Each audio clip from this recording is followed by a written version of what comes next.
Tako bo začel, koliko je bil dolg danes delovnik?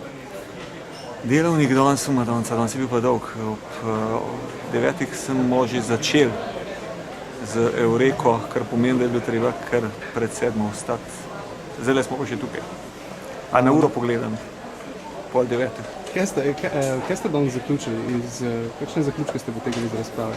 Ne, jaz mislim, da je bila razprava zelo dobra, zaradi tega, ker je šla dovolj široko in se mi zdi, da je zelo pomembno gledati na vse stvari, o katerih se pogovarjamo tu v Sloveniji, skozi optiko, da je Slovenija del Evrope, Evropa je del sveta in svet je vse manjši. Torej vsi problemi, s katerimi se danes globalno ukvarjamo, so tudi slovenski problemi. In mislim, da je to ključno, tisto tudi sporočilo, ki sem ga jaz danes hotel dati, da dajmo se več pogovarjati o stvareh, ki so izjemno pomembne, ki bodo odločilno vplivali na naše življenje v prihodnosti.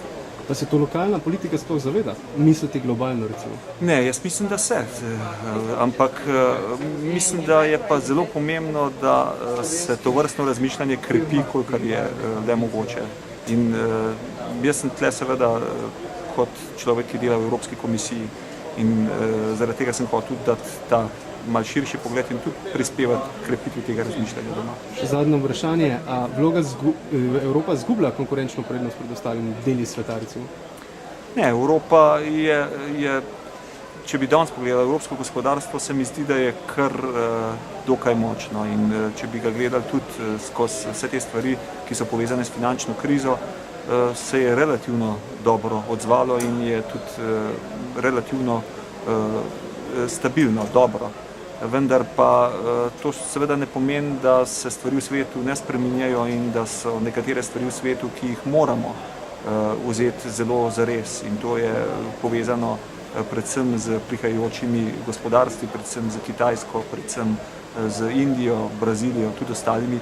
Nič ni narobe s tem, samo pogoji, v katerih bomo delali v prihodnje, bodo nekoliko drugačni. Zato sem tudi poudarjal, da preprosto moramo temeljiti filozofijo našega razmišljanja o prihodnosti, če želimo ostati globalno konkurenčni in hkrati zadržati tudi svojo kvaliteto življenja, predvsem na tem, da bomo vedeli več in da bomo boljši.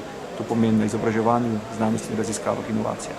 Če ne lahko začnemo vsaj na sebi, pa začnemo spreminjati vzorce vedenja. Ne?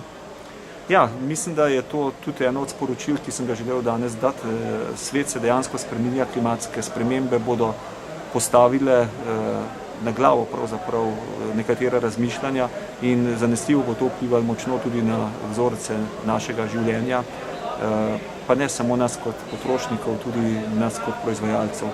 Skratka, če želimo se resno spopasti s temi problemi in pravzaprav druge izbire nimamo, kot da se, potem bo to vplivalo tudi na naše življenje. Najlepša hvala.